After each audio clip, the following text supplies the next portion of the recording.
जी बिस्मिल्लाहिर्रहमानिर्रहीम। जी अल्हम्दुलिल्लाह हमारा मीम तक मुकम्मल हो गया। अब हम नेक्स्ट लेक्चर की तरफ जा रहे हैं, जिसके बारे में हम अभी बात करने लगे हैं। वो है नून। क्या है बेटा ये लेटर? नून। शाबाश। हम यहाँ पर एक लफ्ज़ लिखेंगे मून। MOON। बेटा ये क्या है? मून। और ये क्या है? मून। Good job. बेटा ये भी मून है, जो मैंने यहाँ पे लिखा है, ये भी चांद की तरह ही है। ठीक है। अब मैं आपको बताता हूँ चांद की तरह कैसे है। कि चांद ऐसे होता है, ठीक है। यहाँ पे उसके स्टार बना होता है। यूं समझ लें कि हमने इसको रोटेट किया हुआ है बस। आप कोरल ड्रा के अंदर उसको चांद बनाकर भी आप सिखा सकते हैं, हम बनाने की कोशिश करेंगे। तो बेटा ये क्या है? मून। बस ये देख लें कि मून का जो माउथ है वो हमने ऊपर की तरफ कर दिया है, और स्टार की जगह पर हमने डॉट लगा दिया है। क्या लगा दिया है? डॉट लगा दिया है। अच्छा बेटा ये बताएं कि ये नून का कलर कौन सा है? जी ऑरेंज है। पढ़ो बेटा नून। वो बोलेगा नून। बोलो बेटा मून। वो कहेगा मून।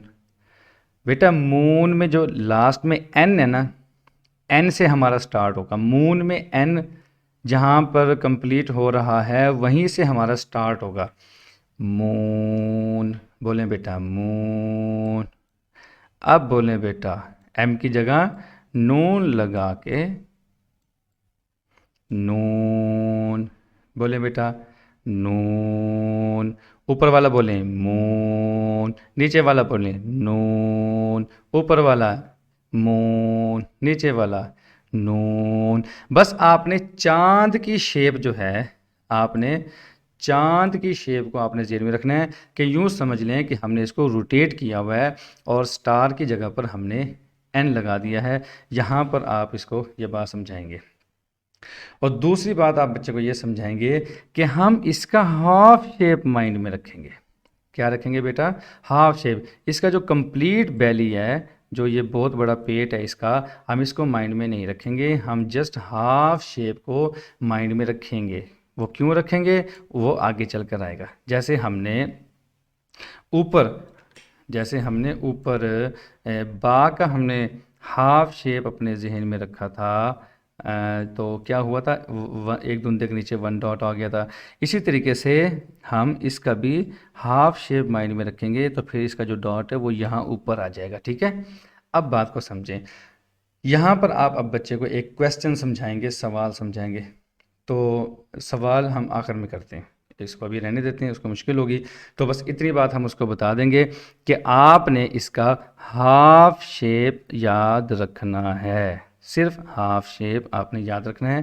तो उसके बारे में पहले बात हो चुकी है। सेंटेंस के शुरू दरमियान में हाफ शेप आती है, और बाज़ की, और आखिर में कंप्लीट शेप आ जाती है। अब नून का एन, इसको समझाने के लिए आप थोड़ा सा व्यू चेंज कर लें, ताकि बच्चा कंफ्यूज ना हो। जी बेटा, तो मैं आपको समझा रहा था कि ये भी एक एन की मून की तरह ही है। कि मून मिसाल के तौर पे ऐसे होता है, ऐसे कह लें, ये ऐसे सही बनेगा, ऐसे बना लें। ठीक है। और ये है ऐसे, यूँ समझ लें। इसकी मिसाल कैसे बनेगी मुझे बनानी नहीं आ रही। ये ऐसे बना सकते हैं। ये तो कुरान मजीद बन गया ना, कुरान मजीद रास्ता है। तो बार कैफ, हाँ ये ठीक है। ये यानी कि या तो मून ऐसे होगा, ऐसे, ये भी बन नहीं रहा मुझसे। ऐसे किसी तरीके से ऐसे मून बना के, मतलब आपको मैं समझाना ये चाह रहा हूँ कि कोई भी तरीका आप इसके लिए इस्तेमाल करें, लेकिन उसको मून बना के इसको रोटेट किया तो ये बन गया। तो ठीक है। दूसरी बात ये कि हमने बोला मून, होंठ इसमें क्या हो रहे हैं? ऑटोमेटिकली गोल हो रहे हैं। Moon, moon. तो इसका मतलब ये नहीं है कि ये लेटर मोटा है, ये अदा ही ऐसे होता है। हैवी लेटर्स के अलावा सम लेटर्स ऐसे हैं जिन पर होंठ गोल होते हैं। ठीक है। जिसमें नून है, इसी तरीके से वाव है। ठीक है, अब हम क्या आपको समझाना चाह रहे थे कि जो चांद है उसको हमने रोटेट किया तो बन गया नून नून। ठीक है, अब इसका जो मखरज है, इसका मखरज भी लाम रा के ना करीब करीब है। ठीक है, लाम रा के क्या है करीब, क्योंकि ये जल्किया तरफिया लेटर्स हैं। ठीक है, एंड में आपका होंठ, आपकी जो ज़ुबान है, जो टिप ऑफ द टंग की बात नहीं हो रही, याद रखें, टिप ऑफ द टंग की बात नहीं हो रही, थोड़ा सा पीछे की बात हो रही है। यानी कि ज़ुबान का कुछ हिस्सा, हाफा का खुद कुछ हिस्सा, यानी कि यहाँ, ये तो नोक होगी ना, नोक से थोड़ा सा पीछे, ये तो हो गई नोक, नोक की ये जो ज़ुबान है ये थोड़ा सा पीछे ये वाली जगह। तो आप रैबिट टीथ की बैक साइड जो उभरी हुई है, ठीक है, आप हाथ लगाएंगे ना आपको, तो उस पर एन निकलता है, एन बोले बेटा, एन एन एन। अब जहाँ एन है ना, एन की जो शुरुआत है वो ख़त्म कर दें, लास्ट जो आपने अटैच करके रखा हुआ उसको जोड़ के रखें, फिर वहाँ से शुरू करें होंठों को गोल करते हुए, नून नून नून मून। मून में मी एम, जो जैसे मैंने पीछे मीम पढ़ाया था उसमें यहाँ होंठों से निकल रहा है मून मून, यानी कि होंठ पहले जो मिलाने हैं, फिर होंठों को गोल करके एक आवाज़ निकालनी है, मून। अब बोलें नून नून नून। जी बेटा, बात समझ आ गई, नून, गुड जॉब। तो ये तरीका था उसको एक समझाने का। अब हम मज़ीद इसका व्यू चेंज करते हैं, हम आ जाते हैं वर्ड के अंदर। बेटा ये देखें, ये क्या है, नून। अगर एन की जगह मैं एम लगा दूं, मून, एन लगा दूं, नून, एम लगा दूं, मून, एन लगा दूं, नून। और बेटा ये क्या है, noon like moon, noon like is moon, noon जिस तरह मून। गुड जॉब, आप तो बहुत जीनियस हो। मुझे नहीं समझ आती कि मैं एक एक चीज़ आपको समझाता हूँ आपको फ़ौरन समझ आ जाती है। आपके हाथ में मैजिक है, क्या है चीज़ आपके पास। मैंने आपको मीम समझाया, आपको फ़ौरन समझ आ गई, मीम की शेप भी आपको क्लियर हो गई।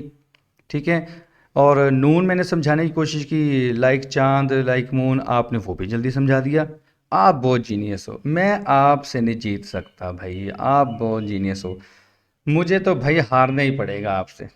आप बाबा को भी हरा देते हो, मामा को भी हरा देते हो, सबको हरा देते हो, मुझे भी हरा दिया आपने। मैं आपसे नहीं जीत सकता, आप बहुत जीनियस हो। बच्चा इस पर इतना खुश होगा, बस तारीफ इतनी करनी है, तारीफ के इतने अंबार लगाने हैं कि बच्चा कहे मुझे तो पहचाना ही टीचर ने है। यकीन करें, मैं वालिदैन को मारने नहीं देता। ठीक है, अगर वालिद गुस्सा हो, मैं गुस्सा करने नहीं देता, क्योंकि मैं खुद गुस्से नहीं होता। तो कल ही की बात है, एक स्टूडेंट अपनी स्टूडेंट की वालदा स्टूडेंट से कह रही थी, आपसे देखो कितना प्यार किया जाता है, मैं आपको उस दिन थप्पड़ मारने लगी तो टीचर ने आपको मना कर दिया कि नहीं मारना, किया था ना। वो कहती जी किया था। बच्चे आकर मुझे शिकायत लगाते हैं कि आज मम्मा ने मुझे मारा है, बाबा ने मुझे डांटा है। क्यों शिकायत लगाते हैं, मैं मानूसियत इतनी पैदा कर लेता हूँ कि बच्चे घर घर में कहते हैं कि मैं मौलाना जी को आपकी कंप्लेन करूँगा, आपने मुझे मारा है। मौलाना जी डांटते नहीं, आपने मुझे डांटा है, मैं मौलाना जी को कंप्लेन करूँ। लेकिन उसके लिए ज़रूरी है कि आपके पास नॉलेज भी हो, कि अगर वो ऐसा वर्ड बोलता है तो वालिदैन को भी पता हो कि भाई अगर टीचर के बारे में ये बात की जा रही है तो टीचर के अंदर भी कोई चीज़ हो। ये ना हो कि टीचर के पल्ले कुछ भी ना हो समझने के लिए, और जिससे वालिदैन हैवी हो जाएं। क्योंकि अगर आपके पास इल्म होगा ना तो फिर वालिदैन आपसे बहस नहीं करेंगे, वो कहेंगे आप जैसे आप लेके चलना चाहते हैं बच्चे को आप वैसे लेकर चलें, फिर आपको वो मशवरा नहीं देंगे, फिर वो आपके मशवरे से चलेंगे। ये बात आपने ज़हन में रखनी है। तो नॉलेज इकट्ठा करें, तहकीक का मिजाज बनाएं, मुताला करें।